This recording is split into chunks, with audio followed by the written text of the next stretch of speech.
வணக்கம். நான் உங்கள் அன்பான சயின்டிஃபிக் வேதிக் அஸ்ட்ராலஜர் அஸ்ட்ராலஜி பேசுகிறேன். நல்லது நினைப்போம், நல்லதே நடக்கும். தொடர்ந்து நம்மளோட சேனலில் வரக்கூடிய வீடியோஸ்லாம் நீங்கள் பார்த்துட்டு இருப்பீங்க நம்புகிறேன். அறிவியல் சார்ந்த ஜோதிட கருத்துக்களை பார்த்து கொண்டிருக்கிறோம். எந்த விதத்திலும் மிகைப்படுத்தாமல், மூட நம்பிக்கையில் போகாமல் உள்ளது உள்ளவாறு பார்த்து கொண்டிருக்கிறோம். எப்படி ஜோதிடத்தில் இருக்கக்கூடிய அந்த ஒளி தத்துவம் உங்களுடைய வாழ்க்கையில் சாதகமான சம்பவங்களாகவும் சாதகமற்ற சம்பவங்களாகவும் உருவெடுத்து நம்மளுடைய வாழ்க்கையை நம்ம வாழ வைக்குதுங்கிறது, கர்மா எப்படி செயல்படுதுங்கிறது நம்ம துல்லியமாக பார்த்து கொண்டிருக்கிறோம். அந்த அடிப்படையில் இந்த வீடியோவில் நாம் ரிஷபராசிக்கு 2025 ஆகஸ்ட் மாதம் எத்தகைய ஒரு மாதமாக பலாபலன்கள் நிறைந்ததான மாதமாக ரிஷபராசிக்காரர்களுக்கு இருக்க போகுதுங்கிறது நம்ம பார்க்க போகிறோம். அதற்கு முன்னாடி ஃபஸ்ட் டைம் வரவங்க மறக்காமல் சப்ஸ்கிரைப் பண்ணுங்கள். தொடர்ந்து நம்மளோட வீடியோஸ் உங்களை அடையும். இப்போ பார்த்தீங்கன்னா ரிஷபராசிக்காரர்களுக்கு ஆகஸ்ட் மாதம் பிறக்கும் பொழுதே எப்படி ஒரு ஒரு கிரக அமைப்புகள் இருக்குன்னு பார்த்தீங்கன்னா, 11ஆம் இடத்துல சனி இருப்பது அருமை. அதே சமயத்தில் 2ஆம் இடத்துல குரு இருந்து 10ஆம் இடத்துல இருக்கக்கூடிய ராகுவை குரு பார்ப்பது அருமை. ஸோ ராகு குருவால் பார்க்கப்படுவது 11ஆம் இடத்துல சனி இருப்பது, அதே சமயத்தில் 4ஆம் இடத்துல கேது இருப்பதும் நல்ல அமைப்பு. ஸோ ஓரளவுக்கு கோச்சார அமைப்பில் ஆண்டு கிரகம் நல்ல ஒரு அமைப்பாக ரிஷபராசிக்காரர்களுக்கு இருக்குது. இப்போ மாத கிரகங்கள் எப்படி இருக்கு பார்த்து அதுக்கு தகுந்த மாதிரி பலன்கள் எப்படி இருக்குன்னு பார்க்கும் பொழுது, ராசி அதிபதியாகிய சுக்கிரனே பார்த்தீங்கன்னா 2ஆம் இடத்துலயே இருக்கிறார், நட்பு வீட்டில் இருக்கிறார், நல்ல பலனை கொடுப்பார். அதே சமயத்தில் ஆகஸ்ட் 21, அதாவது கடைசி 10 நாட்கள் தான் பார்த்தீங்கன்னா 3ஆம் இடத்துல மறைகிறார். ஸோ முதல் 3 வாரங்கள் ரிஷபராசிக்காரர்களுக்கு ஆகஸ்ட் மாதம் நல்ல ஒரு பண வரவு இருக்கக்கூடிய அமைப்புகள் காட்டுகிறது. அதாவது இப்போ அந்த டைமில் நீங்கள் ஏதோ இன்வெஸ்ட் பண்ணோம், பணம் எதிர்பார்க்குறீங்கன்னா முதல் 3 வீக்ஸில் நல்லா வரக்கூடிய அமைப்புகள் இருக்குது. ஏன்னா உங்களுக்கு ஆண்டு கிரகத்தோட அமைப்பே பார்த்தீங்கன்னா நல்லாவே ஒரு கிரக அமைப்புகள் அருமையான அமைப்பு, லாபங்கள் பெறக்கூடிய அமைப்பு, நிம்மதி பெருமூச்சு பெறக்கூடிய அமைப்பு. சில பிரச்சனைகள் போன 2024, 23 நீங்கள் செய்த உழைப்புக்கு செய்த இந்த மிகப்பெரிய சில நல்ல விஷயத்துக்கு ஏற்ற ஒரு அறுவடை செய்யக்கூடிய ஒரு மாதமாக, அதே சமயத்தில் காலமாக இந்த 2025 வருது. அதில் ஆகஸ்ட் மாதம் ஒரு முக்கியமான பணவரவு ஒரு நல்ல விசேஷமாக நல்ல ஒரு அமைப்பாக இருக்கக்கூடிய அமைப்புகள் உண்டு. ஏன்னா மிகப்பெரிய 2 சுபகிரகம் என்று சொல்லப்படுகிற சுக்கிரனும் குருவும் 2ஆம் இடத்துல சேர்ந்துருக்கிறாங்க, 8ஆம் இடத்தை பார்க்குறாரு. ஸோ அப்படிங்கிறப்போ கொஞ்சம் அன்ஏர்ன்ட் இன்கம், நீங்கள் மனைவி மூலமாக வர வேண்டிய சொத்து, பூர்வீகத்திலிருந்து வரக்கூடியது, இன்ஹெரிட்டன்ஸ் என்று சொல்லப்படுகிற மூதானத்தியர் நம்மளுடைய பெற்றோர்கள் மூலமாக வருவது, கூட்டு தொழிலில் வரக்கூடிய லாபங்கள், போட்ட இன்வெஸ்ட்மெண்ட்டில் ரிட்டர்ன்ஸ் வர்றது, அது மாதிரி ஷேர் மார்க்கெட்டில் பெனிஃபிட்ஸ், அது மாதிரி விஷயங்கள்லாம் கொஞ்சம் பரிபூர்ணமாக பாசிட்டிவாக நடக்கக்கூடிய அமைப்புகள் உண்டு. அது ராகு திசை நடக்கிறவங்க, சனி திசை நடக்கிறவங்களுக்கெல்லாம் அருமையான விசேஷமான ஒரு பலன்கள் உண்டு அப்படிங்கிறது நம்ம தெரிஞ்சுக்கணும். மாதத்தின் கடைசி 10 வாரம் தான் சுக்கிரன் பிரிஞ்சு 3ஆம் இடத்துக்கு வரும் பொழுது அது ஓரளவுக்கு தந்தை, பூர்வீகம், அது மாதிரி விஷயத்தில் சில பெனிஃபிட்ஸ் கொடுக்கக்கூடிய அமைப்புகள் உண்டு.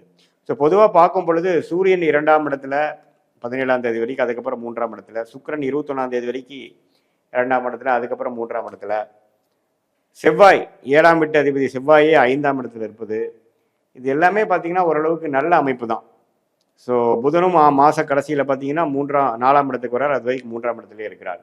ஸோ ஓரளவுக்கு கிரக அமைப்புகள்லாம் ஓரளவுக்கு நல்லா இருப்பதனால இந்த ஆகஸ்ட் மாதமே பார்த்தீங்கன்னா ஓரளவுக்கு ஸ்மூத்தாக சில பெனிஃபிட்ஸ் அடைகிற மாதிரி, வர வேண்டிய பணம் கொஞ்சம் கைக்கு வர மாதிரி, மாணவர்கள்லாம் கொஞ்சம் நல்லாவே ஓரளவுக்கு படிக்கக்கூடிய அமைப்புகள், இல்லத்தரசிகளுக்கு அவங்களுக்கு வேணுங்கிற வீட்டுக்கு வேணுங்கிற விஷயத்துக்கு வசதிப்படுத்திக்கிறது, முதியோர்கள் கொஞ்சம் லாங் டேர்ம் ஒரு ட்ராவலிங் போயிட்டு வர்றது, நம்ம நாளாக கோயில், நார்த் இந்தியா சில ட்ராவலிங்லாம் போகணும்னு நினைக்கிறவங்களா அதுக்கு போயிட்டு வரக்கூடிய அமைப்புகள், வெளிநாடு போயிட்டு வரக்கூடிய அமைப்புகள், இது எல்லாமே ஓரளவுக்கு பரிபூர்ணமாக பெறக்கூடிய ஒரு அற்புதமான ஒரு மாதமாக ரிஷபராசிக்காரர்களுக்கு ஆண்டு கிரகத்தின் அமைப்பை பொறுத்தும், அதே சமயத்தில் மாத கிரகம் என்று சொல்லப்படுகிற சுக்கிரன், புதன், சூரியன், செவ்வாயோட அமைப்பு பொறுத்தும் ஓரளவுக்கு எல்லாமே ஒரு சாதகமான பலன்கள் உண்டு.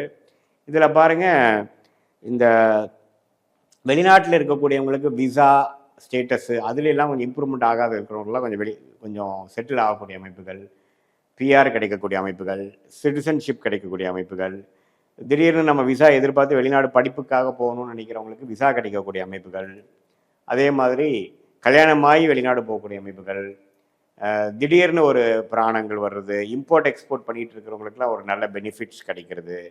அது மாதிரி நல்ல ஒரு ப்ளசன்ட் சர்ப்ரைசஸ் நிறைந்த ஒரு அமைப்புகளாக இருக்கும். பொதுவாகவே பார்த்தீங்கன்னா ரிஷபராசிக்காரருக்கு 2025லேருந்து 27 வரைக்கும் வந்து ஒரு விதமான ஒரு நல்ல அமைப்பு இருக்கக்கூடிய ஒரு காலகட்டமாக இருப்பதனால, அதில் இந்த ஆகஸ்ட் மாதமும் பார்த்தீங்கன்னா ஓரளவுக்கு சுக்கிரனின் சஞ்சாரம், புதன், செவ்வாய், சூரியன் எல்லாமே ஓரளவுக்கு நல்ல அமைப்பில் போய் சனி செவ்வாய் பார்வையிலையோ தாக்கத்திலோ இல்லாமல் இருப்பது ஒரு நட்பு வீட்டில் இருக்க போயிட்டு இருக்கிறது. லைஃப் கொஞ்சம் ஸ்மூத்தாக போகக்கூடிய அமைப்புகள் எல்லாமே உண்டு. ரிஷபராசிக்காரர்களே பார்த்தீங்கன்னா கொஞ்சம் இன்வெஸ்ட்மெண்ட் மைண்டு, பணம் பற்றிய புரிதல் அதிகமாக இருக்கக்கூடிய ஒரு ராசியாக இருப்பதனால, அது அந்த ராசி அதிபதியே 2ஆம் இடத்துல இருக்கிறதுனால கலைத்துறையில் இருக்கிறவங்களுக்குலாம் நல்ல பெனிஃபிட்ஸு. இன்வெஸ்ட்மெண்ட் படத்தை ப்ரொடியூஸ் பண்ணுறவங்க, டைரக்ஷன் பண்ணுறவங்க, இந்த மீடியா துறையில் இன்வெஸ்ட் பண்ணுறவங்க, இவங்களுக்கு எல்லாமே வந்து நிறையா ஒரு ஃபேஷன் இண்டஸ்ட்ரியில் இருக்கிறவங்களுக்குலாம் வந்து பெனிஃபிட்ஸ் நிறைய வரக்கூடிய ஒரு லைம்லைட்டில் வரக்கூடிய அமைப்புகள், இது மாதிரி பல நல்ல விஷயங்கள் வந்து ஒரு மாதிரி சுக்கிரனும் குரும் சேர்ந்து இருப்பது வந்து ஒரு நல்ல விசேஷ பலன். ஏன்னா சுக்கிரன் பார்த்தீங்கன்னா இந்த மாதிரி மீடியா, இது மாதிரி கலைத்துறை, ஃபேஷன், பெண்கள் விரும்பும் விஷயங்களில் உற்பத்தி பண்ணுறது, பட்டு, இது மாதிரி அவங்களுக்கு நம்ம தேவைப்படக்கூடிய கார்மெண்ட்ஸு, நகைகள், ஜுவல்ஸு, இது மாதிரி விஷயங்கள நிறையா அந்த ஃபீல்டில் இருக்கிறவங்களுக்குலாம் பெனிஃபிட்ஸ் நிறையா இருக்குது. ஏன்னா குருவோட சம்மந்தப்படுறாங்க. பாட்டு விஷயத்தில் இருக்கிறவங்க, கலையில் இருக்கிறவங்க, அப்புறம் சும்மா டிராயிங், பெயிண்டிங், அது மாதிரி ஒரு எந்த வித கலை விஷயங்கள், டான்ஸிங், பரதநாட்டியம், இது மாதிரி விஷயத்தில் இருக்கிற எல்லாமே வந்து கொஞ்சம் பிரசித்த பெற்று அந்த ரிஷபராசிக்காரர்களுக்கெல்லாம் கொஞ்சம் பாசிட்டிவான கொஞ்சம் லைம்லைட் கிடைச்சி கொஞ்சம் அட்டென்ஷன் கிடைக்கக்கூடிய அமைப்புகள், கொஞ்சம் ஃபேமஸ் ஆகக்கூடிய அமைப்புகள்லாம் வரக்கூடிய அமைப்புகள் உண்டு. ஸோ இதை பொதுவாக பார்க்கும் பொழுது இது ஓரளவுக்கு நல்ல ஒரு மாதமாக ரிஷபராசிக்காரர்களுக்கு வந்து போயிட்டுருக்கு. இது வந்து ஒரு பொதுவான பலனே தவிர உங்களுடைய ஜென்ம ஜாதகத்தில் என்ன தசையில் போயிட்டுருக்கு, என்ன புக்தி போயிட்டுருக்கு, என்ன லக்னத்தில் பிறந்தீங்க, அந்த லக்னாதிபதி எப்படி இருக்கிறார், மற்ற கிரகங்களில் என்ன ஸ்தானபலம், திக்பலம், துக்பலம்லாம் இருக்குது, சயின்டிஃபிக் வேதிக் அஸ்ட்ராலஜி முறையில் நம்ம எல்லாத்தையும் நம்ம கொஞ்சம் அனலைஸ் பண்ணி பார்க்கும் பொழுது இப்போ நம்ம சொன்ன அந்த கோச்சார அடிப்படையிலான அந்த ரிஷபராசி பலன்களும் அந்த தசாபுக்திகள் பலனும் ஒருங்கிணைத்து நம்ம பார்க்கும் பொழுது ஒன்றுமே துல்லியமான பலன்களை வந்து நாம் வந்து உங்களை அடுத்து வரக்கூடிய 6 மாதம் எப்படி இருக்க போகுது, அடுத்து வரக்கூடிய 12 மாதம் எப்படி இருக்க போகுது, இந்த ஆகஸ்ட் மாதத்துக்கு அப்புறம் வரக்கூடிய மாதங்கள்லாம் எப்படி இருக்க போகுதுங்கிறது நம்ம உங்கள் தசாபுக்திகளும் இப்போ கோச்சாரத்தில் சொன்ன அந்த சனிப்பயிற்சி ராகு இதில் வச்சா ஒருங்கிணைத்து பார்க்கும் பொழுது நெக்ஸ்ட்டு எது மாதிரி டெசிஷன் எடுக்கணும், நெக்ஸ்ட்டு எது மாதிரி பேட்டர்ன் உங்கள் லைஃப் மாறுது, அது மூலமாக நீங்கள் எப்படி அடுத்து வரக்கூடிய ஒரு ஒரு ஒரு சேஞ்ச் எப்படி இருக்க போகுதுங்கிறது தெரிஞ்சோம்னா அதை நோக்கி நீங்கள் இப்போ ஒரு நல்ல முடிவுகளை எடுத்து அதுக்கு தகுந்த மாதிரி வாழ்க்கையை அமைத்து கொண்டே ஆனால் உங்களுக்கு தேவையற்ற சமய விரயங்கள், தேவையற்ற பண விரயங்கள்லாம் அவாய்ட் பண்ணி அதெல்லாம் தவிர்த்து ஒரு நல்ல உத்வேகமான சில முயற்சிகள் செய்து உங்கள் கர்மாவைப்படி உங்களுடைய வாழ்க்கையை அமைத்து கொண்டு நீங்கள் வெற்றி பெற முடியும் என்பதை நான் சொல்லிக்கொள்ள விரும்புகிறேன். மீண்டும் மற்றொரு காணொளியில் சந்திப்போம். நன்றி, வணக்கம்.